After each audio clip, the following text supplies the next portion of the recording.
negara, dan kemudian Mas Billy akan saya berikan bukti potongnya. Jadi nanti namanya bupot. Nah, ini tinggal ditambahkan aja nih depannya tuh, bupot gitu ya. Bupot itu artinya bukti potong. Nanti Mas Billy kan bisa komplain ke saya dong gitu loh. Pak Kuat bener nih, saya dipotong pajak 10%, apa dasarnya gitu loh. Kemudian buktinya apa nih kalau saya sudah dipotong? Nah, maka saya sebagai pemotong wajib menyerahkan bukti pemotongan pajak yang 10 tadi ke Mas Billy. Di mana nanti bukti pemotongan ini bagi Mas Billy bisa dijadikan disebutnya kredit pajak. Jadi bisa dijadikan dasar di akhir tahun nanti ya, pada saat menyusun SPT, bisa dijadikan dasar untuk mengurangi pajak terhutang total dalam satu tahun yang harusnya dibayar oleh Mas Billy.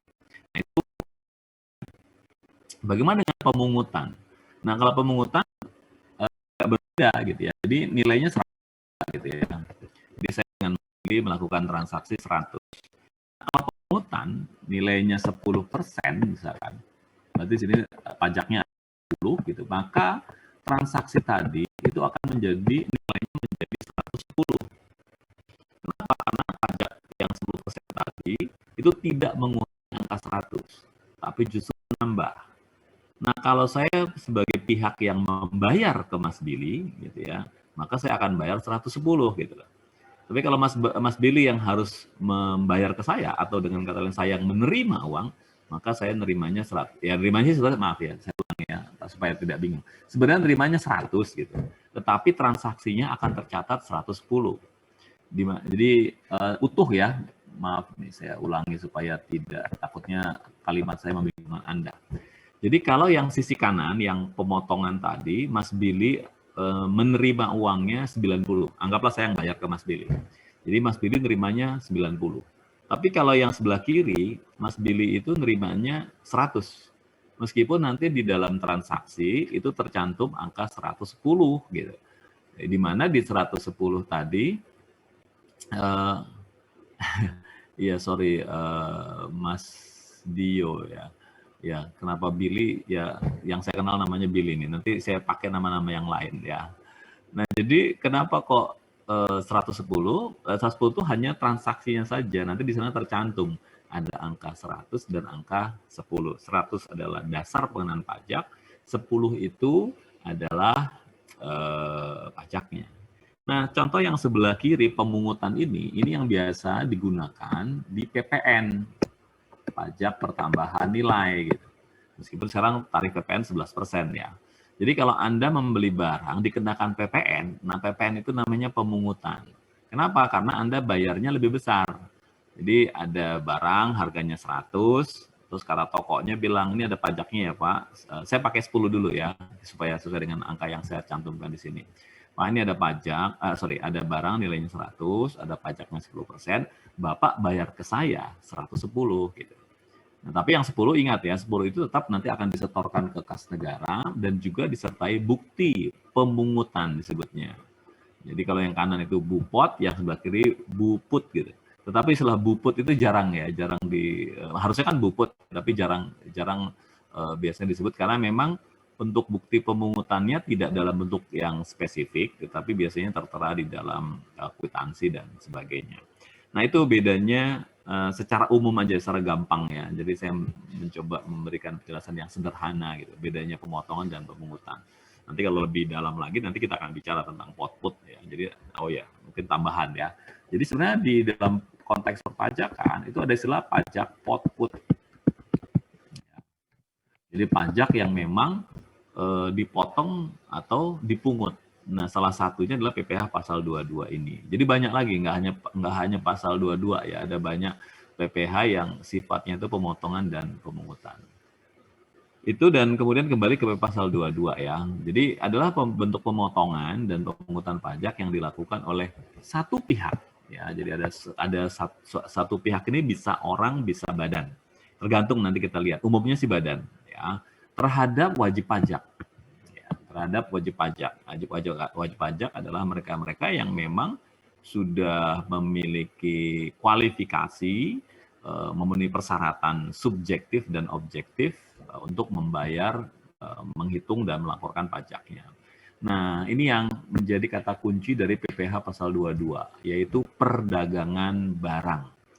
Nah, kalau ada barang berarti kan lawannya jasa ya. Bagaimana Pak dengan perdagangan jasa? Nah, perdagangan jasa tidak diatur di PPh pasal 22. Nanti jasa itu diatur di PPh pasal 4 ayat 2 gitu ya. Nanti kita akan bahas di lain kesempatan. Jadi ini ya yang perlu Anda ingat terkait dengan perdagangan barang. Nah, perdagangan barangan pun juga tidak semua barang gitu, tapi barang-barang yang khusus yang atau disebut dengan barang-barang tertentu saja. Seperti apa? Mari kita lihat. Ini adalah dasar hukumnya, tidak perlu Anda hafalkan, tapi saya mencantumkan ini apabila Anda memang ingin mendalami dan pengen tahu lebih jauh, ya silakan Anda search di internet, ini banyak gitu ya. Jadi PMK 3417 tahun 2017, kemudian PMK 92 tahun 2019, dan PMK 41 tahun 2022. Ini yang paling baru nih, ya, yang masih fresh from oven. Intinya PMK itu peraturan Menteri Keuangan ini memang mengatur hal-hal yang spesifik ya terkait dengan perdagangan barang. Dan untuk PPh pasal 22 ini selalu akan ada peraturan-peraturan yang baru sesuai dengan kondisi kekinian dari transaksi perdagangan itu sendiri gitu. Sehingga memang untuk belajar PPh pasal 22 ini harus ngikutin setiap perubahan-perubahan peraturan. Jadi mereka-mereka yang terkait dengan PPh pasal 22 dia harus istilahnya apa ya, memasang mata dan telinga gitu, apakah ada peraturan baru yang berubah atau tidak. Tapi jangan khawatir ya, KPP itu, kantor pelayanan pajak itu biasanya selalu menginformasikan kepada wajib pajak yang terkait dengan peraturan-peraturan baru yang dikeluarkan oleh pemerintah. Nah, ini ketentuan yang ada di dalam PPh pasal 22. Jadi PPh pasal 22 ini dikenakan kepada badan, Anda bisa lihat ya, sudah saya kasih warna-warna khusus ya supaya Anda punya semacam stressing point. Jadi ada fokus pada hal tertentu. Jadi yang pertama dikenakan kepada badan-badan usaha tertentu. Nah, tertentu itu artinya nanti ditetapkan sesuai dengan ketentuan yang berlaku, biasanya melalui PMK, Peraturan Menteri Keuangan. Nah, kalau Anda tanya, kenapa kok Menteri Keuangan sih gitu yang bikin peraturan? Kalau Anda belajar tentang keuangan negara, Menteri Keuangan itu bukan cuma sebagai pimpinan dari Kementerian Keuangan, tapi Menteri Keuangan itu juga bertindak sebagai, kalau di keuangan negara disingkatnya dengan BUN. Ya, BUN itu Bendahara Umum Negara. Nah, salah satu tugas Bendahara Umum Negara itu mengatur tentang kegiatan-kegiatan yang terkait dengan penerimaan negara gitu ya. Apa itu penerimaan negara? Ya pajak, kemudian ada pajak, penerimaan bukan pajak, dan penerimaan lainnya. Juga BUN ini, Bendahara Umum Negara ini juga mengatur tentang pendistribusiannya, bahkan sampai ke tingkat pengeluaran negara. Jadi tugas Bendahara Umum Negara ini sangat kompleks gitu. Itulah mengapa Menteri Keuangan itu menteri yang sangat strategis. Jadi siapapun lah yang jadi menteri itu menteri yang sangat strategis dan punya beban kerja paling banyak di antara menteri-menteri yang lain. Karena dia punya banyak status ya. Contohnya misalkan gini, saat ini Bu Sri Mulyani Indrawati ya, dia jadi Menteri Keuangan itu dia mengepalai Kementerian Keuangan, jadi sebagai pimpinan tertinggi dari Kementerian Keuangan. Kemudian yang kedua merangkap sebagai Bendahara Umum Negara. Kalau Anda tanya, kenapa kok dirangkap Pak? Itu ada undang-undangnya. Gitu. Jadi ada Undang-Undang Nomor 17 Tahun 2003 tentang Keuangan Negara. Kemudian Menteri Keuangan juga merangkap sebagai Chief CFO, Chief Financial Officer. Dia adalah Direktur Keuangan Negara gitu. Jadi memang banyak jabatan-jabatan yang harus dirangkap oleh Menteri Keuangan karena memang melekat sesuai dengan ketentuan perundang-undangan. Itu mungkin penjelasan saya mengapa kok peraturannya Menteri Keuangan gitu. Kenapa nggak ada menteri yang lain? Karena itu adalah amanah dari undang-undang. Nah, kemudian yang tertentu ini nanti ditetapkan ya oleh Menteri Keuangan, apakah si badan-badan tertentu ini merupakan badan-badan yang ada di lingkungan pemerintah. Ya, pemerintah itu ya instansi pemerintah, bisa BUMN, bisa BUMD, atau instansi lainnya, maupun swasta.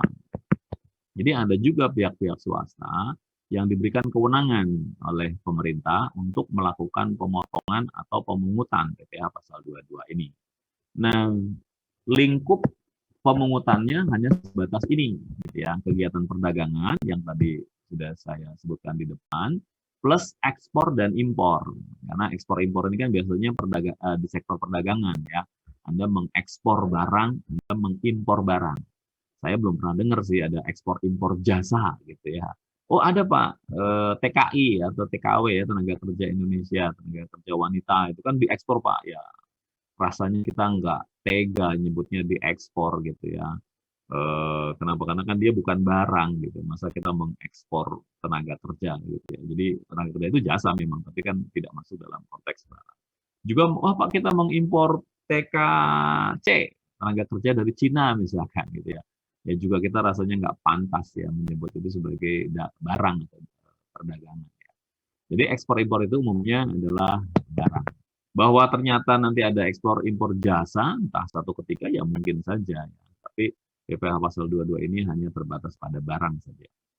Nah, mulai tahun 2015 yang lalu, pemerintah menunjuk wajib pajak badan tertentu tadi untuk melakukan penjualan barang yang tergolong sangat mewah. Nah, barang-barang yang tergolong sangat mewah pun nanti ada kriteria-kriterianya. Dan yang menentukan juga Menteri Keuangan. Bisa saja satu barang pada tahun ini gitu ya dipandang mewah gitu ya. Tetapi bisa juga ada barang yang di periode berikutnya tidak masuk lagi dalam kategori barang mewah. Gitu. Jadi kriteria barang mewah ini bisa kalau bahasa saya bisa berubah gitu ya. Di apa namanya ya bisa bergeser klasifikasinya.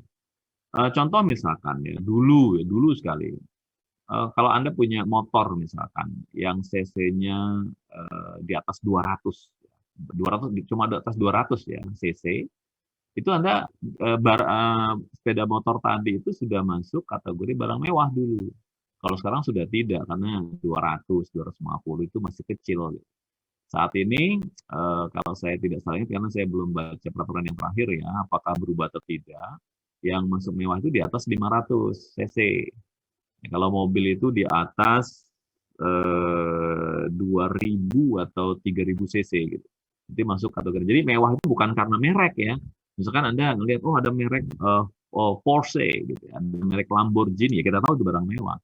Tapi sebenarnya mewahnya bukan karena merek saja, tapi karena memang ada spesifikasi ya, diantaranya cc-nya. Ya. Itu. Jadi untuk barang mewah atau barang sangat mewah bahkan gitu ya, itu nanti ada ketentuannya. Nah, kemudian PP Pasal 2 diterapkan juga terhadap wajib pajak yang tidak memiliki NPWP lebih tinggi 100%. Kalau Anda ingat di PP Pasal 21, bagi mereka karyawan atau non-karyawan yang mau dipotong PPh Pasal 21-nya, tidak punya NPWP, maka dia dikenakan tarif 20% lebih tinggi. Nah, kalau di sini, kalau ada eksportir, ada importir, ada pelaku jasa perdagangan, ternyata dia tidak punya NPWP, maka akan dikenakan tarif 100% lebih tinggi. Atau dengan kata lain berarti 200% dari tarif yang harusnya dikenakan. Karena tarifnya beda-beda ya, tarifnya ada yang 1,5, ada yang 2, ada yang 3, ada yang 10%, macam-macam tarifnya. Kemudian PP Pasal 22 ini dapat dikenakan baik saat penjualan maupun pada saat pembelian. Tidak terbatas pada penjualan saja. Contohnya PPN ya, pajak pertambahan nilai itu kan hanya dikenakan pada saat penjualan. Atau kalau di PPN nyebutnya pada saat penyerahan barang. Nah, kalau di pasal 22 tidak ya. Jadi mau penjualan, mau pembelian, maka disitulah terhutang PPh pasal 22. Kemudian ini adalah para pemotong. Ya, nanti ada para pemungut. Ya. Tadi sudah saya jelaskan ya, mudah-mudahan clear bedanya pemotongan, maaf ya, bedanya pemotongan, berarti orangnya adalah pemotong atau pihak yang memotong tadi disebutnya pemotong dan dengan bedanya dengan pemungutan. Nanti disebutnya yang memungut disebutnya pemungut. Ya. Nah, pemotong ini ya yang sesuai dengan ketentuan yang ada di PMK tadi itu adalah bank devisa. Bank devisa ini adalah ya bank umum yang Anda kenal, tetapi yang punya syarat ya. Jadi mereka sudah memenuhi syarat sebagai bank devisa ditetapkan oleh OJK, oleh Otoritas Jasa Keuangan, yaitu yang bisa melakukan transaksi lintas negara, transaksi perdagangan lintas negara. Jadi di bank devisa ini bisa menerima mata uang transaksi yang menggunakan mata uang asing. Kalau bank umum yang tidak mendapatkan izin sebagai bank devisa, dia nggak bisa melakukan itu. Ya, jadi biasanya sih bank-bank kecil ya, maaf ya, yang bank devisa ini, yang non devisa ini bank-bank kecil. Saat ini setahu saya bank-bank yang cukup ternama yang Anda kenal itu sebagian besar sih merupakan bank devisa. Jadi bisa memfasilitasi transaksi terkait dengan ekspor impor atau transaksi antar negara. Kemudian pihak yang berikutnya adalah bea cukai. Lebih lengkapnya disebutnya Direktorat Jenderal Bea dan Cukai. Kenapa kok DJBC? Karena DJBC ini salah satu fungsinya adalah mengawasi lalu lintas barang dan orang. Orang nggak saya bahas ya, tapi lalu lintas barang. Jadi kalau ada barang masuk kan disebutnya impor, barang keluar disebutnya ekspor. Sehingga bea cukai ini nggak cuma ada di pelabuhan mengawasi kapal-kapal besar yang masuk ke Indonesia, kapal-kapal besar yang mau keluar dari Indonesia yang membawa barang-barang. Tetapi mereka juga mengawasi orang yang keluar masuk dari Indonesia. Sehingga kalau Anda yang pernah ya bepergian ke luar negeri atau nanti Anda bepergian ke luar negeri, itu Anda ketika datang, misalkan Anda kalau saya ngitungnya Indonesia saja ya sebagai acuannya. Jadi kalau misalkan Anda dari luar negeri, kemudian Anda datang kembali ke Indonesia, nanti di bandara Anda akan akan dilayani oleh dua pihak atau dua instansi. Yang pertama adalah keimigrasian untuk dicek apakah waktu Anda pergi itu sudah lapor, gitu ya, kan Anda punya paspor, gitu ya. Dan kemudian ketika Anda datang, nanti dicek itu paspor Anda, apakah Anda sebelumnya ada izin, dan kemudian ketika datang berapa lama, dan sebagainya. Nah, kemudian yang kedua, ada aparat bea cukai di sana, di bandara tadi, yang akan mengawasi barang bawaan Anda itu. Jadi tas Anda akan di-scan gitu ya, untuk mengetahui pertama apakah ada barang-barang terlarang yang Anda bawa. Itulah mengapa kemudian kalau Anda dengar banyak kasus ya penangkapan narkoba atau penyelundupan narkoba melalui barang bawaan. Termasuk barang-barang yang memang seharusnya dikenakan PPh pasal 22 ini disebut dengan PPh impor. Karena begitu Anda bawa barang gitu ya yang tidak lazim disebutnya begitu, maka Anda harus membayar pajaknya. Contoh begini gampang ini. Anda pergi ke satu negara. Di negara itu apa contoh yang oke, saya ambil contoh handphone lah ya. Kalau di Indonesia Anda beli handphone iPhone itu mahal misalkan. Kemudian Anda ke satu negara di mana di negara itu ternyata iPhone itu murah gitu. Nah, kalau Anda beli satu saja, kemudian Anda tenteng, Anda pegang, atau Anda masukkan tas saku, itu mungkin nggak ada masalah. Jadi oleh orang bea cukai biasanya ya dianggap itu adalah barang bawaan yang masih wajar. Tapi kalau ditemukan di tas koper Anda, ini saya ambil yang ekstrim ya, ada 100 gitu, handphone gitu. Kemudian itu Anda bilang, oh ini saya mau ngasih hadiah buat teman-teman, maka pasti nggak akan diloloskan. Anda akan dicek dan dihitung berapa nilainya dan sebagainya, Anda harus bayar pajak impor dan PPh pasal 22 ini. Kira-kira begitu ya, itu tugasnya bea cukai. Nah, meskipun untuk yang di sini, kalau Anda lihat di slide ini, memang ini kan kita masih bicara yang spesifik ya. Untuk yang spesifik itu terkait dengan komoditas yang berkaitan dengan tambang batu bara, gitu ya. Kemudian mineral logam itu macam-macam ya, termasuk nikel, yang nikel ini yang sedang viral ya karena Pak Presiden ketemu dengan Elon Musk, gitu ya, dan kemudian mengatakan sebelumnya ada Menteri LBP ya Luhut Bin Sarpanjaitan yang mengatakan bahwa Indonesia itu kaya dengan nikel dan kita punya banyak nikel. Sementara untuk pengembangan berbagai instrumen teknologi sekarang kan memang bahan baku dasarnya itu nikel. Termasuk karena Elon Musk itu punya SpaceX ya, dia punya bisnis terkait dengan antariksa, itu sebagian besar logam yang digunakan adalah logam nikel.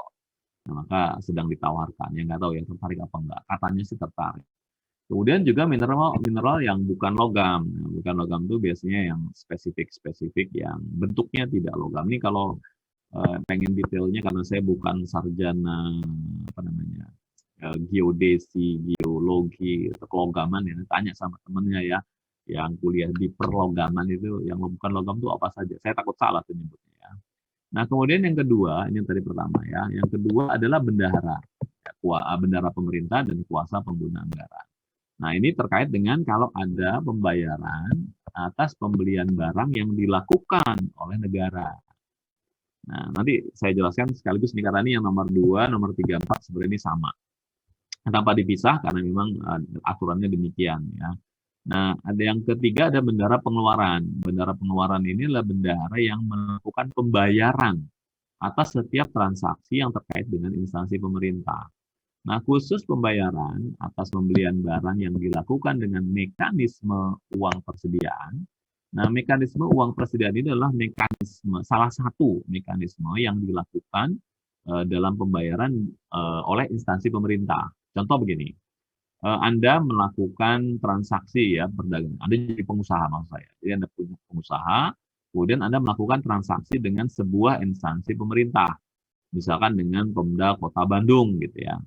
Kemudian Anda sebagai rekanan, disebutnya begitu ya, Anda sebagai rekanan menyuplai barang ke instansi, salah satu instansi pemerintah di Kota Bandung. Nah, maka ketika Anda sudah selesai menyerahkan barang dan Anda akan menerima pembayaran, Anda akan berhubungan ini dengan si bendahara pengeluaran ini. Gitu. Nah, si bendahara pengeluaran bisa bayar pakai uang tunai. Nah, bayar uang tunai ini disebut dengan mekanisme uang persediaan. Bisa juga nanti ada yang namanya sistem atau mekanisme LS. Ya, LS itu pembayaran langsung. Nah, kalau pembayaran langsung tuh pakai transfer. Ya, jadi nanti Anda nggak terima cek, ya, tapi Anda akan dapat transferan langsung dari kantor kas negara. Dalam hal ini lah KPPN namanya. Nah, jadi mekanisme ini agak spesifik. Ya, nanti kalau Anda berhubungan dengan instansi pemerintah, paling tidak Anda tahu ya ada yang namanya uang persediaan. Nah, itu Anda akan dipotong pajaknya. Jadi si bendahara pengeluaran ini wajib memotong PPh pasal 22. Berapa tarifnya nanti kita lihat di slide berikutnya. Ya, tarifnya sih nggak besar ya, 1,5% saja. Kemudian ada kuasa pengguna anggaran. Nah, apa itu kuasa pengguna anggaran? Ini sebenarnya istilah-istilah yang ada, ini termasuk ini istilah-istilah yang kalau mudah-mudahan Anda mungkin sudah belajar tentang keuangan negara, gitu ya.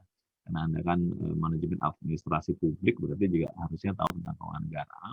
Nah, kuasa pengguna anggaran ini adalah mereka yang diberikan kuasa, namanya juga kuasa pengguna, diberikan kuasa untuk menggunakan anggaran yang diserahkan kepada sebuah kantor atau instansi pemerintah. Contoh yang gampang begini, ada kantor misalkan dinas, kalau dinas sebagai Pemda ya. Saya ambil yang pemerintah pusat dulu ya.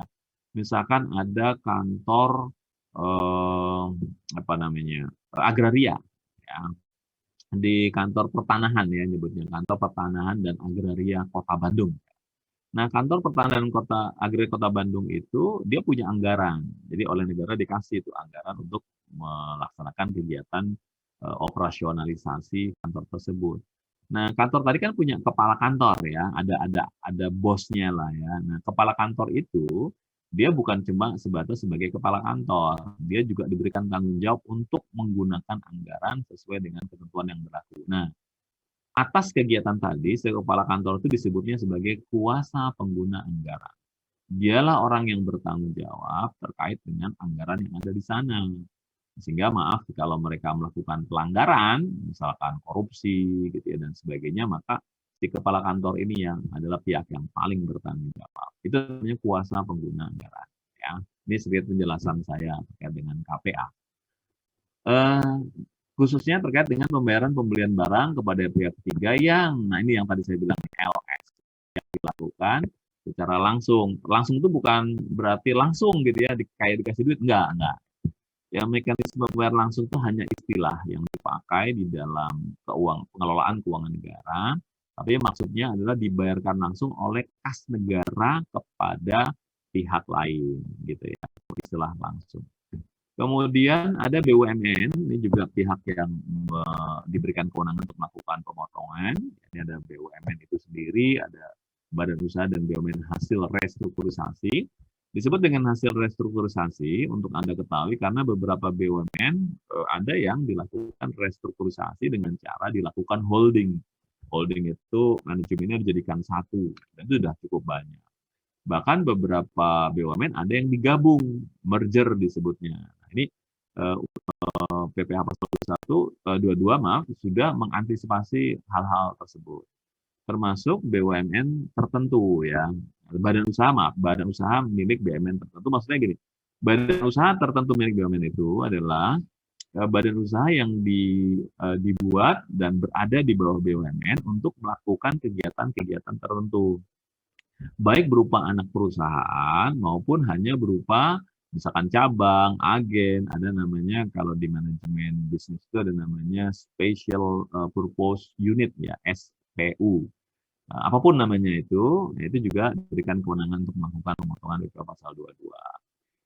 Nah, pembayarannya Anda bisa lihat ya, semua terkait dengan barang gitu.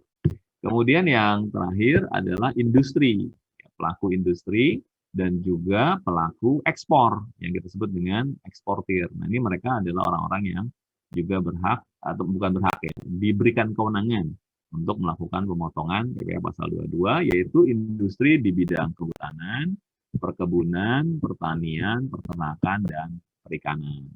Nah, untuk apa? Untuk barang-barang yang terkait dengan kegiatan mereka. Gitu ya. Jadi contoh misalkan Anda mengekspor, kayak kemana tuh? Benur ya. Bibit benur yang kemudian menyeret ke Menteri Kelautan ya, yang akhirnya beliau ditangkap. Nah, ketika mengekspor benur, benur itu yang barang ya, produk. Itu ada PPh Pasal 22-nya. Kemudian Anda mau ngirim hasil pertanian, Anda mau ngirim singkong misalkan, ya. Anda mau ngirim umbi-umbian, atau Anda mau ngirim beras, ya, dan sebagainya, itu pun juga masuk ranah PPh Pasal 22 dan seterusnya ya. Itu dan kemudian, nah selain tadi kan pemotongan, ya ini pemotongan, ini pemungutan. Jadi memang sudah dibedakan seperti ini. Ini adalah mereka-mereka yang wajib memungut. Nah, ingat ya, kalau pemotongan itu mengurangi jumlah, kalau memungut menambah jumlah. Jadi nilai transaksinya tidak berubah kalau pemungutan. Siapa saja sama kayak tadi ya, jadi ada industri atau badan, ada badan usaha tertentu, ada ATPM, ya. ATPM itu agen tunggal pemegang merek. Jadi kalau dia punya, sebenarnya agen tunggal itu ya agen yang menjualkan merek-merek dari perusahaan produk yang dibuat oleh perusahaan asing. ATPM ini biasanya sih melekat pada industri otomotif yang paling dikenal oleh masyarakat. Kita tahu ya, mobil, motor di Indonesia itu kan didominasi ya oleh produk-produk asing sebenarnya. Ada beli motor Yamaha, Honda, merek lainnya lah ya gitu. Kendaraan roda 4 juga sama, itu kan rata-rata kan merek asing. Nah, ATPM ini adalah perwakilan mereka. Nah, termasuk juga agen pemegang merek. Jadi kalau tadi agen tunggal itu satu-satunya yang berhak untuk memegang merek tadi, atau ketika di Indonesia juga banyak agen yang boleh memegang merek gitu. Nah, itu juga cukup banyak ya. Kemudian bisa juga berupa importer umum yang berkaitan dengan kendaraan bermotor. Jadi yang mungkin motor-motor yang selama ini Anda nggak kenal, gitu ya, ada motor-motor yang agak-agak mereknya maksud saya namanya asing gitu, dan kemudian mereka mengimpor ya, maka dia juga wajib memungut PPh Pasal 22. Kemudian juga produsen importir bahan bakar minyak, ya, BBM, seperti misalkan yang dilakukan oleh Pertamina. Nah, Pertamina itu mengimpor. Jadi untuk Anda ketahui ya, Pertamina itu saat ini ya, itu tidak sepenuhnya bahan bakar yang didistribusikan ke masyarakat itu tidak sepenuhnya hasil olahan Pertamina. Kenapa? Karena memang lifting minyak itu minyak mentah yang diangkat dari perut bumi di Indonesia ini jumlahnya tidak sebanyak kebutuhan yang ada di negara kita. Dan juga untuk minyak-minyak yang kategorinya tinggi, ya, sangat bagus kualitasnya, itu oleh Pertamina diekspor, gitu, karena itu lebih menguntungkan. Nah, yang tanda kutip kualitasnya nggak terlalu tinggi itu yang diolah. Tapi diolah pun nggak cukup dengan kebutuhan BBM di negara kita karena wilayah kita luas, penduduk kita cukup banyak, maka kita kemudian juga mengimpor BBM. Agak berbeda memang dengan era tahun 80-an ke belakang gitu ya. Di mana pada saat itu Indonesia itu masuk sebagai negara OPEC. Ya, ini informasi-informasi umum yang saya kira Anda perlu tahu juga tentang masa lalu negara kita. OPEC itu Anda bisa search di internet adalah Organization Petroleum of Exporting Countries. Jadi adalah negara-negara, gabungan negara-negara yang melakukan ekspor minyak ke negara lain. Jadi kita pernah ya bahkan Menteri Pertambangan dan Energi Indonesia itu pernah menjadi ketua OPEC. Itu jabatan luar biasa. Jadi kita pernah menjadi negara yang mengekspor minyak. Jadi kenapa mengekspor? Karena kelebihan gitu. Jadi minyak yang dihasilkan di Indonesia sudah cukup untuk dikonsumsi di dalam negeri, nah sisanya dijual. Itu era tahun 80-an ke belakang. Ya. Saat ini dengan sangat menyesal ya harus disampaikan bahwa Indonesia sudah keluar dari OPEC karena memang kita tidak mengekspor lagi, kita lebih cenderung melakukan impor. Ekspor ada, tapi kita lebih cenderung disebut dengan net importer kita disebutnya. Ya, jadi net importer. Net importer itu artinya kita ada ekspor juga, gitu ya. Tetapi kita lebih banyak mengimpornya. Ya, sehingga kita sudah cukup lama keluar dari OPEC. Kenapa kok begitu ya? Karena cadangan minyak dan gas bumi Indonesia memang semakin berkurang.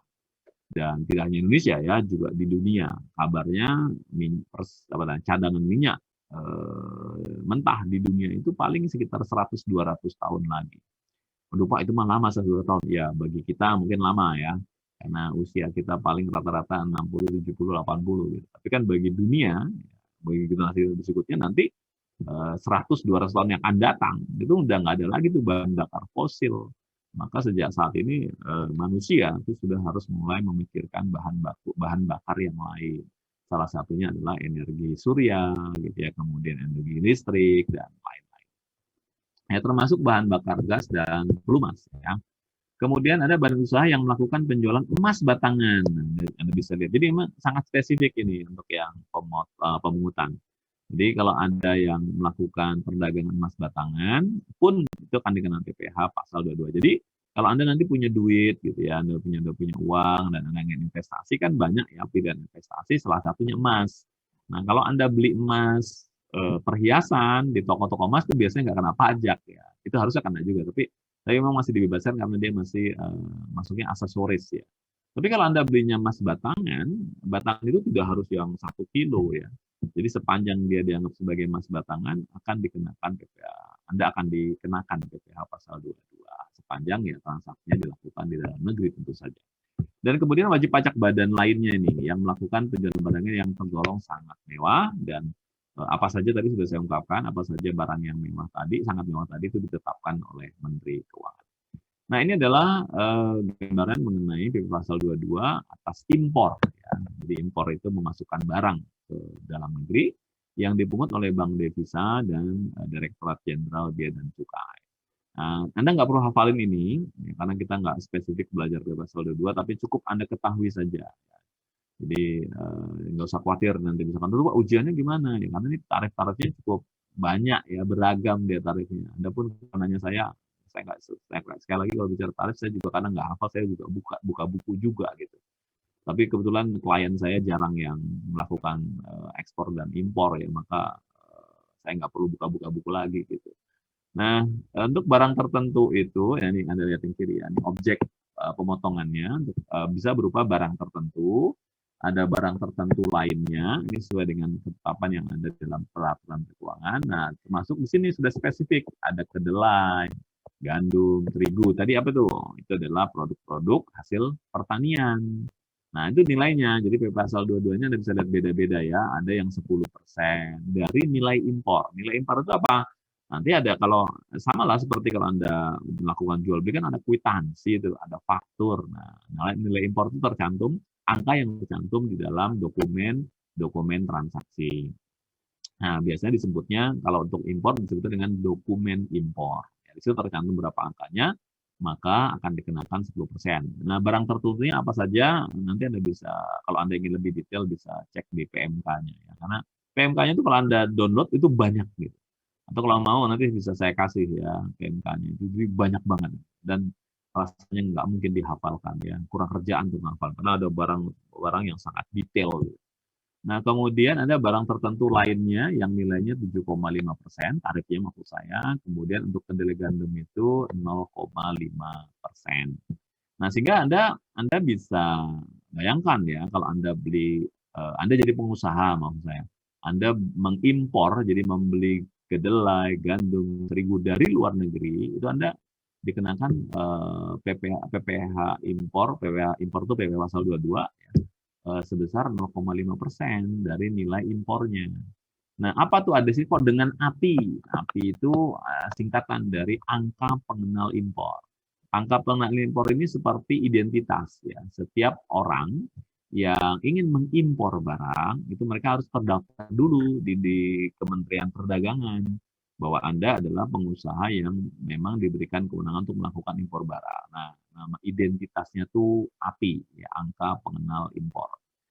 Nah, uraian barang terkait dengan ininya detailnya gitu maksud saya. Detailnya nanti Anda bisa cek di PMK. Ini sudah saya tuliskan ya PMK-nya. Ya, kalau Anda mau cek silakan, enggak juga nggak apa-apa, tapi minimal Anda jadi tahu. Oh, kalau ngimpor barang tuh ada pajaknya ya gitu. Kemudian ada yang dikecualikan. Nah, biasanya memang di dalam setiap peraturan selalu ada yang dikecualikan. Biasanya untuk hal-hal yang spesifik ya. Contohnya misalkan impor barang yang tidak terhutang PPh disertai surat keterangan bebas. Nah, jadi ada nih fasilitas. Oh, barang ini bebas dari pajak, ya, di mana surat keterangan ini nanti akan diterbitkan oleh Direktorat Jenderal Pajak. Termasuk biasanya barang-barang khusus, yang contohnya misalkan ini saya sebut saja ya terkait dengan pertahanan keamanan, gitu ya. Jadi Kementerian Pertahanan Keamanan ingin mengimpor persenjataan misalkan, itu biasanya nggak akan dikenakan pajak, memang hal-hal khusus. Atau Menteri Keuangan bisa juga menetapkan barang-barang yang strategis gitu. Yang kalau ini dikenakan pajak nanti akan menimbulkan gejolak ekonomi misalkan, atau dipandang akan mengganggu stabilitas misalkan ya. Itu maka itu bisa saja ditetapkan oleh Menteri Keuangan. Dan banyak lagi lainnya. Kemudian ada impor barang yang memang masuk kategori bebas dari biaya masuk dan PPN. Nah, ini juga ada banyak sekali komponen-komponen barang yang dia bebas bea masuk. Bea masuk itu disingkat dengan BM. Ya. Jadi makanya di undang-undang disebut dengan PPN BM. Jadi pajak sorry, kebalik saya. Yang ada gini, maksudnya saya mau ngomong jangan sampai di sini disebutnya kan bea masuk dan PPN ya. Maksud saya jangan sampai dibalik begini PPN BM. Nah, biasanya N-nya kecil ya, nanti ada singkatan namanya PPN, N-nya kecil BM. Nah, kalau PPN BM itu pajak penjualan atas barang mewah. Nah, yang ini juga BM juga disingkatnya, yaitu bea masuk. Gitu. Nah, supaya tidak rancu dengan PPN kecil BM, maka di sini disebutnya dengan bea masuk dan PPN. Jadi itu ada filosofinya. Kenapa kok nggak disebut dengan PPN dan BM, Pak? Supaya tidak confuse, ya, tidak membingungkan dengan pajak penjualan atas barang mewah. Kemudian ada impor sementara dan impor kembali atau reimpor dan seterusnya ya, nanti bisa Anda baca dan bisa lihat ya untuk air minum, benda pos dan sebagainya itu dikecualikan. Nah, kemudian barang selain yang di samping tadi, maksudnya selain yang ada di sini, termasuk ini, kalau dia tidak menggunakan angka pengenal impor, tetapi memang mereka diizinkan untuk mengimpor, maka Anda lihat tarifnya menjadi 2,5% dari nilai impor.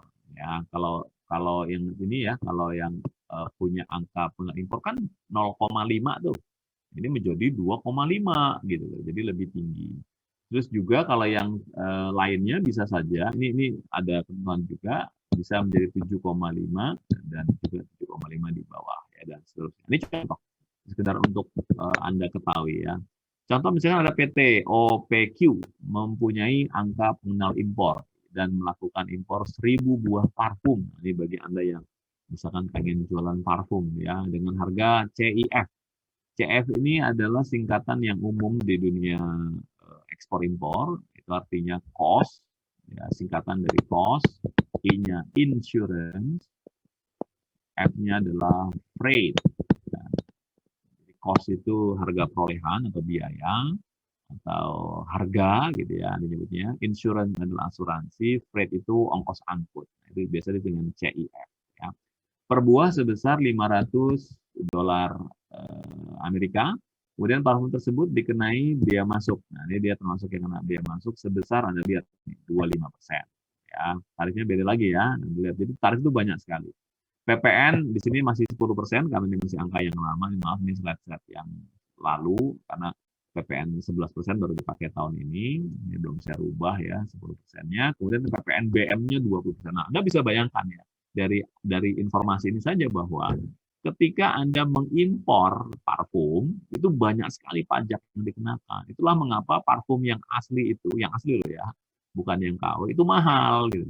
Jadi kalau Anda bisa cek ya di e-commerce ya, anda bisa lihat platform di sana, Anda ceklah parfum yang asli itu. Harganya tuh jutaan gitu.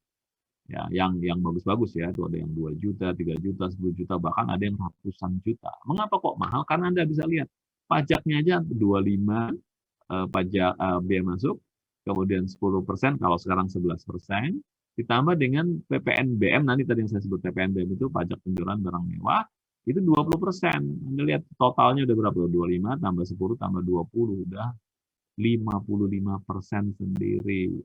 Jadi artinya ketika Anda beli barang-barang yang mewah, termasuk barang-barang yang dari luar negeri ya, maksud saya barang impor, itu sebenarnya Anda bagus ya, Anda sudah menyumbang pajak ke negara itu 55%. Jadi angka yang Anda bayar itu sebenarnya lebih mahal sebanyak itu. Itulah mengapa kemudian banyak penyelundupan. Jadi ini biar Anda tahu gitu ya. Tapi kalau kita nggak kenakan pajak yang besar, nanti kita akan bergantung pada impor. Kan kita kalau sebuah negara, kalau kita ngomongin ekonomi, itu kita harusnya lebih banyak mikirin ekspor ya. Karena kalau ekspor itu kita dapat uang. Kalau impor kan kita bayar, uang kita keluar ke luar negeri gitu. Jadi menguntungkan pengusaha asing. Itulah mengapa pajaknya dibikin besar. Dengan maksud agar kita tidak bergantung pada impor. Tapi kalau misalkan Anda mau beli, Pak, saya sebagai konsumen kan punya uang ya, nggak apa-apa. Tapi uang yang Anda bayar tadi, harga yang Anda bayar sebenarnya di dalamnya termasuk pajak-pajak. Ya. Kemudian anggaplah kurs tengah Bank Indonesia itu adalah 12.050. Ini juga masih angka lama ya, karena sekarang kurs dolar itu sekitar 14.000 sekian. Dan kurs Menteri Keuangan adalah 12.000, karena ini contoh saja ya. Parfum termasuk barang tertentu yang ditetapkan di dalam PMK 10 2018. Ini PMK-nya bisa berubah ya, jadi ini contoh kan ya. Kemudian maka cara menghitungnya begini, Anda bisa lihat nih. Nilai cost insurance and freight-nya adalah 1.000 buah dikalikan $500 kalikan tarif kurs yang ditetapkan oleh Menteri Keuangan. Anda bisa lihat yang 12 ini adalah tarifnya Menteri Keuangan. Kalau Anda pengen tahu Pak kurs Menteri Keuangan di mana saya bisa dapatkan, Anda buka saja situs Kementerian Keuangan kemenq.go.id. Nah, di pojok kanan bawah ya, pokoknya di bagian bawah itu ada data kurs ya. Kalau tidak ada, Anda bisa cek, karena kadang-kadang suka hilang juga itu angka itu. Nah, kalau tidak ada, Anda bisa cek ke Direktorat Jenderal Pajak. Ya, jadi situsnya namanya pajak.go.id. Di sana pasti ada kalau di pajak. Maka kurs yang berlaku berapa, Anda gunakan, di sini nilainya 6 miliar. Nah, biaya masuknya itu 25%, berarti 1,5 miliar, Anda bisa lihat ya. Biaya 25% terus per 4. Sehingga totalnya nilai impor tadi adalah 7,5 miliar. Nilai impor ini muncul di dalam dokumen impor tadi itu. Nah, kemudian PPh tadi disebutkan ya, PPh itu diambil dari nilai impor. Nah, maka PPh yang 10% ini diambil dari nilai impor, berarti dia 750 ya, karena di situ 7,5 miliar kalikan 10%. Nah, inilah pajak pasal 22 yang harus dibayarkan oleh si importer tadi.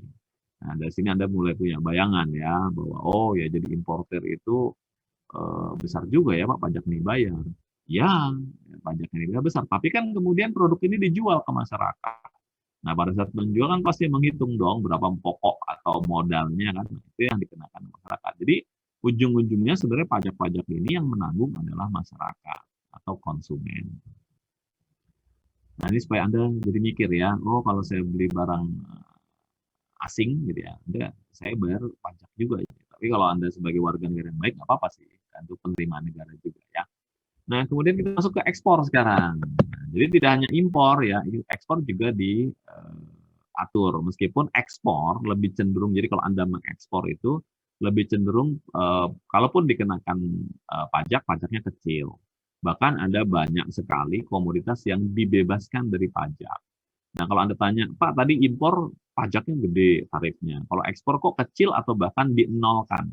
Karena tadi pendekatannya, kalau Anda ekspor harus kita dukung. Karena kalau misalkan pengusaha ingin mengekspor barang ke luar negeri, itu masuk uang yang masuk ke negara kita disebut dengan devisa negara. Gitu. Tapi kalau impor tadi kan berarti kita bayar ke pengusaha di luar negeri sana kan, berarti kita ngeluarin uang ke negara lain. Nah, maka di sini memang tujuannya adalah ekspor itu lebih ditingkatkan, impor dikurangi. Itu harapannya ya. Tapi menghapus ekspor impor kan nggak mungkin. Nah, sepanjang negara kita ini tidak bisa menghasilkan produk yang dibutuhkan di dalam negeri, atau bahkan ada produk yang sangat berlebih di dalam negeri, ya maka kan nggak mungkin kita konsumsi sendiri. Maka dalam perdagangan dunia akan selalu ada yang namanya ekspor dan impor. Kemudian komoditas tambang batu bara di sini untuk ekspor ya, non logam bukan logam yang sudah disebutkan, itu biasanya tercantum di dalam buku tarif namanya. Jadi harmonized system itu dikenal juga dengan namanya buku tarif. Nah, buku tarif atau harmonized system ini adanya di DJBC. Ya. Jadi teman-teman di Bea Cukai yang bekerja di sana itu selalu memegang yang namanya buku tarif. Bukunya cukup besar, warnanya biru. Maka ada yang nyebutnya juga dengan buku biru. Terus kalau orang dulu nyebutnya buku bambu karena ada ruas-ruas kayak bambu. Gitu. Itu istilah-istilah lain ya. Istilah kerennya sih namanya HS, Harmonized System. Nah, tarifnya itu 1,5%, Anda lihat kecil ya, dari nilai ekspornya. Contohnya misalkan ini ya, perit besi tidak digongseng. Nanti juga Anda bisa tanya sama mereka yang kuliah di perlogaman ya, apa sih pirit besi? Itu bukan salah tulis, ya, namanya memang pirit besi. Kemudian belerang dengan segala jenis dan sebagainya ya, nanti Anda baca nih. Soalnya banyak istilah-istilah yang saya tidak paham ya, jujur saja. Jadi kalau tanya, Pak ini ada belerang koloidal apa? Nggak tahu saya, jujur aja ya. Karena tidak semua barang saya ngerti. Belerangnya saya tahu, tapi yang koloidal itu yang bagaimana saya. Jadi silakan tanya sama teman-teman yang kuliah di perlogaman, pertambangan dan sebagainya ya. Oke, kemudian contohnya di sini ada PT Eksporku adalah sebuah perusahaan eksportir belerang. Ya. Sesuai dengan peraturan Menteri Keuangan, perusahaan ini melakukan impor belerang dengan nilai ekspor 100 juta. Maka PPh-nya adalah 1,5% dikalikan 100 juta sama dengan 1,5 juta. Gitu. Jadi ya 1,5 juta relatif dianggap tarif yang kecil ya. Tadi ya tujuannya untuk kemudahan bagi para eksportir untuk mengirimkan barang. Nah, terus kalau Anda tanya, Pak tadi kata Bapak kan supaya meningkatkan ekspor, kenapa nggak dinolin aja? Kita kadang-kadang nggak bisa mengenolkan untuk semua produk barang ya Mas dan Mbak ya. Kenapa? Karena jangan sampai nanti gini, karena dinolkan, pengusaha-pengusaha kita orientasi ekspor semua ya. Tidak memperhatikan kebutuhan dalam negeri, bahaya juga gitu. Nah, ini yang maaf, ini yang terjadi di minyak goreng ini gitu loh. Perkara bahwa sekarang sedang diselidiki kasusnya, ada mafia dan sebagainya. Tapi itu kan persoalan yang saya kira cukup pelik ya, tidak bisa diselesaikan oleh satu kementerian aja tuh. Tidak bisa diselesaikan oleh aparat hukum, polisi, jaksa dan sebagainya. Enggak, ini masalah yang besar, yang kompleks gitu. Contoh gini, Indonesia itu penghasil sawit terbesar kedua di dunia. Kalau Anda tanya siapakah penghasil sawit terbesar pertama, itu Malaysia, tetangga kita.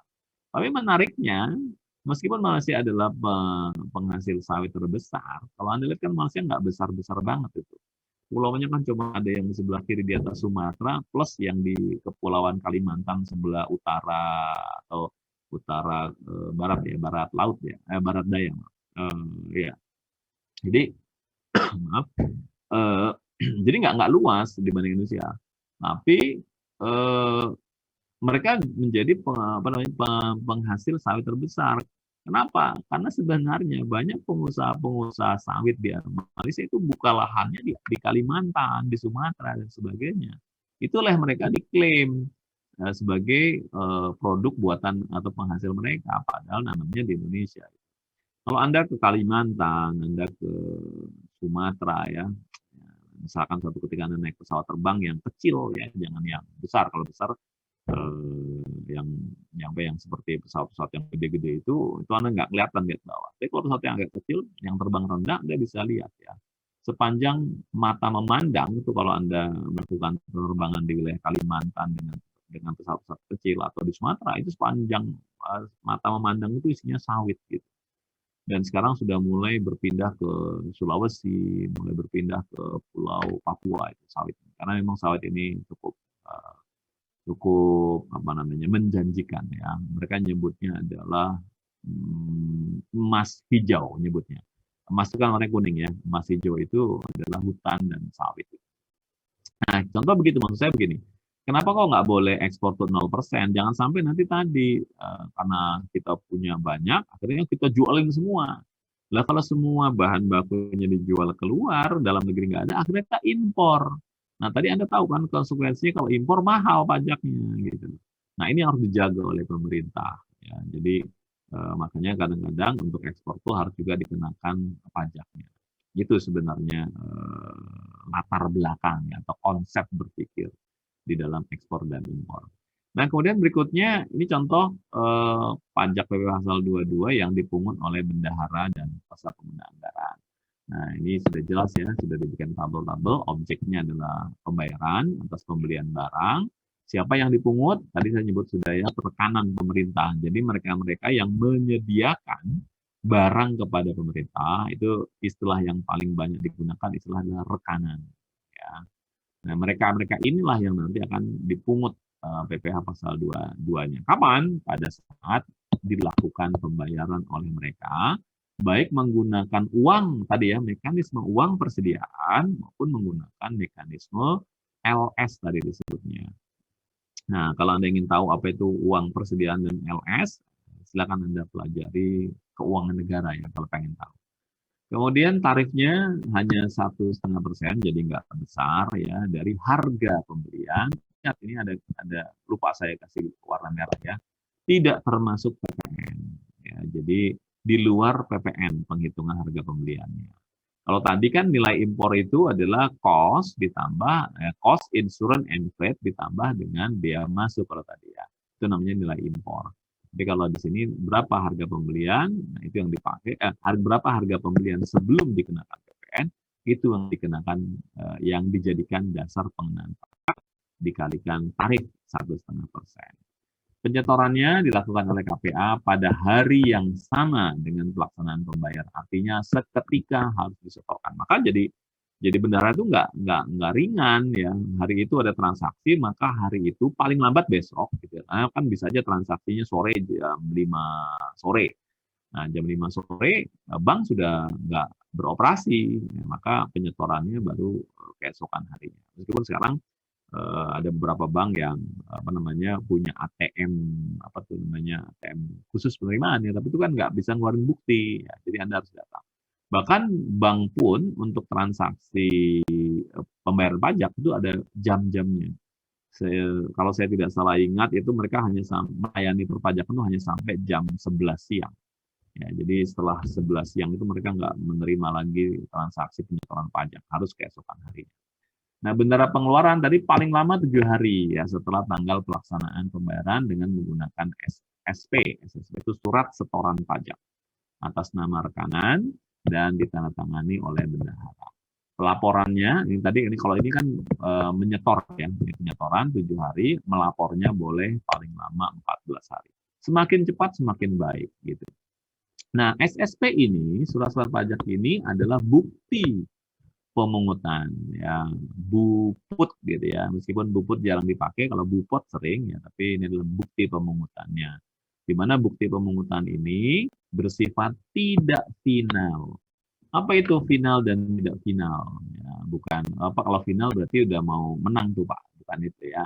Jadi final itu artinya pajak tadi, nanti mungkin kita akan bahas di PPh final. Jadi gambaran awalnya adalah kalau PPh final itu ketika Anda dipungut sekarang ya bayar pajaknya, maka nanti di akhir tahun pajak tadi tidak perlu diperhitungkan, ya tetap dilaporkan di dalam SPT, tetapi Anda nggak perlu lagi melaporkan penghasilannya. Ya, Anda tetap sih nyatet benar di SPT, saya punya penghasilan yang dikenakan PPh final 100 miliar misalkan. Tapi sudah dipungut PPh final, itu nanti oleh pajak nggak akan dihitung sebagai penghasilan akhir tahun Anda. Itu PPh final. Nah, kalau tidak final, penghasilan yang Anda terima itu harus dilaporkan sebagai penghasilan dalam 1 tahun, dan pajak yang sudah dipungut ini, bisa dikreditkan. Disebutnya begitu. Maksudnya dikreditkan itu mengurangi pajak penghasilan yang terutang. Bayangkannya begini ya, jadi di akhir tahun Anda sebagai pengusaha, Anda rekanan pemerintah kan, Anda harus menyusun SPT kan gitu. Menyusun SPT berdasarkan laporan keuangan yang Anda buat. Jadi Anda melaporkan berapa pendapatan tahun berjalan, berapa biaya-biaya yang Anda keluarkan. Kemudian selisihnya adalah laba. Nah, laba bersih ini kena PPh, PPh-nya kena ya PPh badan disebutnya, pasal PPh badan PPh badan pasal tarifnya pasal 17.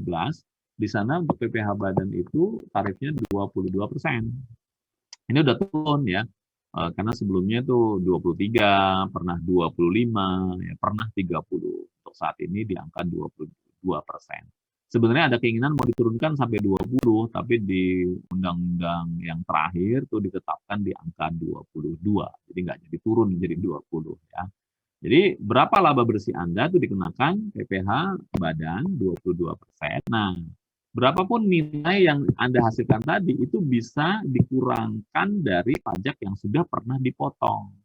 Contoh ya, misalkan dari penghitungan tadi laba bersih dikalikan 22%, Anda harus nyetor pajak 10 juta misalkan ya.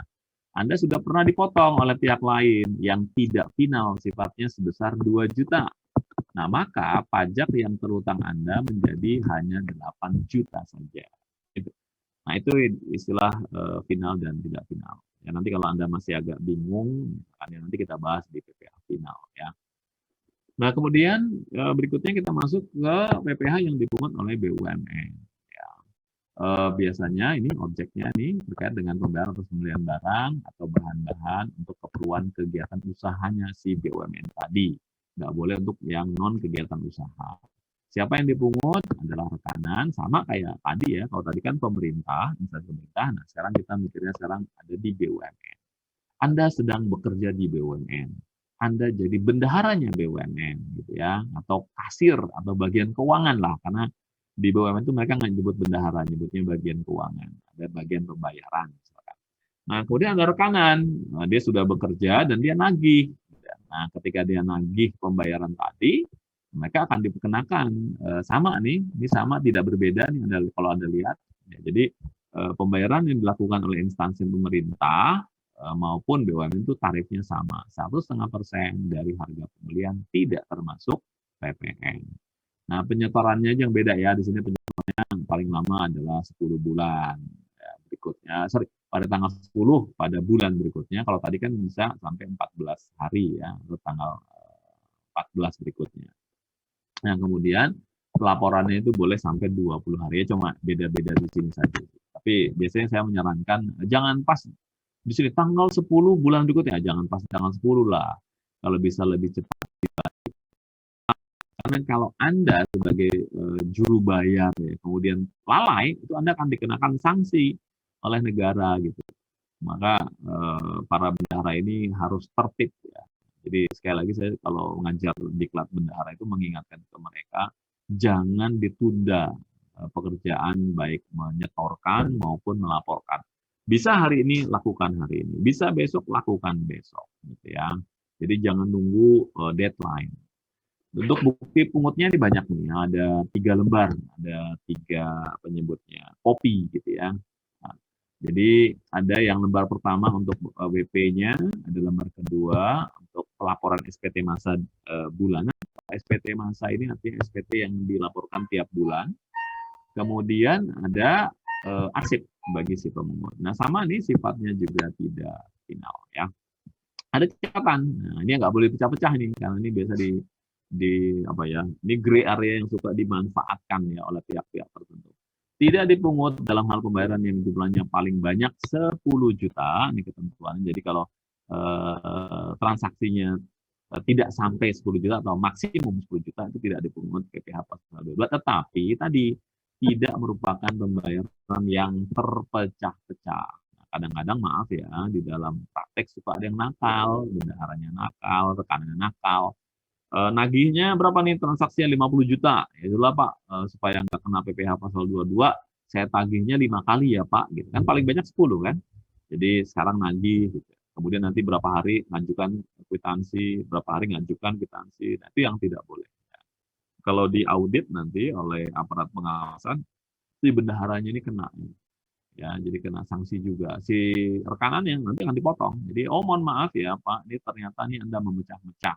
Nah, kalau tidak dipecah, Anda kena PPh pasal 22, nah, maka Anda harus menyetorkan PPh pasal 22, 1,5% dari nilai transaksi tidak termasuk PPN. Kira-kira begitu kalau dia periksa atau dia audit. Ya. Nah, kemudian ini adalah nama-nama BUMN yang dimiliki langsung oleh negara. Ya. Banyak gitu, tapi ini contoh aja biar Anda kenal ya. Ada Pusri, Palembang, ada Petrokimia, Kujang, dan seterusnya. Ya, ini adalah beberapa nama perusahaan atau BUMN besar di Indonesia, dan banyak lagi BUMN besar yang ada di sana. Ya. Oke, sekedar untuk mengenal aja itu. Nah, mari kita lihat contoh kasusnya. Ada PT Lala Lili, kedudukan di Jakarta, menjadi pemasok alat-alat tulis kantor, ya, buku, bolpen, kertas, kira-kira begitu, bagi Dinas Pendidikan Kota Tangerang Selatan.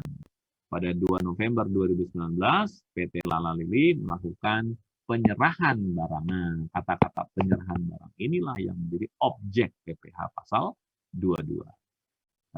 Kemudian nilai kontraknya adalah 11 juta. Ya, nilai transaksi disebutnya ya. Nilai ini sudah, ini hati-hati nih ada kata-kata, sudah termasuk PPN. Maka kalau sudah termasuk PPN, Anda harus hitung dulu berapa nilai yang tidak termasuk PPN-nya. Di sini asumsi PPN-nya 10% ya. Jadi saya harus bikin disclaimer ini ke Anda. Asumsi PPN-nya masih tarifnya 10%, karena sekarang sudah 11%. Maka, berapakah PP pasal 22 yang dipungut oleh Dinas Pendidikan Kota Tangsel? Maka Anda harus hitung berapa harga pembelian sebelum PPN. Caranya ya Anda tinggal kalikan ini, 100 per 110. Pak, dari mana 110? 110 itu kan 100% ditambah 10% PPN. Jadi 110 kan? Nah, maka tinggal dibalik ya. Jadi 100 per 110. Kalau sekarang yang berarti 100 per 111 kalau sekarang. Jadi angkanya menjadi angka yang unik ya. Kalau 110 kan genap tanda kutip ya. 111 memang keganjil, cuma maksudnya angkanya jadi itu kalau dibagi keriting tuh angkanya ya. Nah, ini 100 dibagi 110 dikali 11 juta, maka kita akan mendapatkan angka 10 juta. Ini adalah harga pembelian sebelum PPN ya. Nah, maka PPh pasal 22-nya dihitung dari transaksi angka sebelum PPN. Jadi 1,5% dikalikan 10 juta, inilah PPN-nya. Ini yang hati-hati ya. Jadi kalau ada harga setelah PPN, Anda bikin dulu menjadi harga sebelum PPN, baru kemudian Anda hitung PPh pasal 22-nya. Itu pesan saya ya. Kemudian contoh yang lain, di sini ada PT Garuda Indonesia terbuka, TBK ini terbuka. Terbuka itu artinya sudah terdaftar di Bursa Efek Indonesia, jadi mereka sudah menjual sahamnya di sana, di pasar modal. Melakukan pembelian perangkat komputer kepada PT Komputer Teknologi pada tanggal 13 November 2019, nilainya 660 juta, termasuk PPN. Berarti Anda harus hitung ya, berapa harga sebelum PPN. Kemudian pada tanggal 15 November, Pelumas dan benda-benda pos tadi juga dibeli dengan harga 15 juta dan 12 juta. Berapakah PPh pasal 22 yang dipungut? Nah, ini ada dua transaksi ya, dua transaksi yang berbeda. Untuk transaksi yang pertama, harga pembeliannya tadi Anda hitung dulu sebelum PPN-nya. Kalikan ini 100 dibagi 110. Saya ulangi ya, kalau sekarang 100 dibagi 111. Ini contoh ini masih contoh lama, dikalikan 660, hasilnya adalah 600 juta. Nah, 600 juta ini tinggal Anda kalikan tarif PPh pasal 22, 1,5%, maka PPh pasal 22 yang harus dipungut adalah sebesar 9 juta. Terus bagaimana dengan pembelian pelumas benda pos yang nilainya 15 dan 12 juta ini? Yang ini, nah, ada ketentuan tadi disebutkan. Untuk pelumas dan benda pos tidak termasuk objek PPh pasal 22. Dari mana kita tahu? Tadi di slide ada, tapi ketentuan ini ada di Peraturan Menteri Keuangan. Ya. Apa terus kalau saya nggak tahu gimana? Ya terpaksa baca Peraturan Menteri Keuangannya itu. Saya juga gitu ya. Jadi ketika ada benda-benda, barang-barang yang saya ragu gitu ya. Kalau saya ragu ini dibebaskan, disebutnya begitu ya, dibebaskan PPN nggak sih? Gitu ya. Atau tidak dipungut atau tidak sih? Maka biasanya kita cek dulu. Oke, sebentar ya, saya cek dulu. Oh, ini termasuk ya, bebas PPh, ya tidak dipungut PPh ya, maka biasanya apa namanya tidak. Saya sampaikan bahwa ini tidak dikenakan. Begitu. Kemudian ini adalah para pemungut lainnya. Anda bisa lihat di sini ya.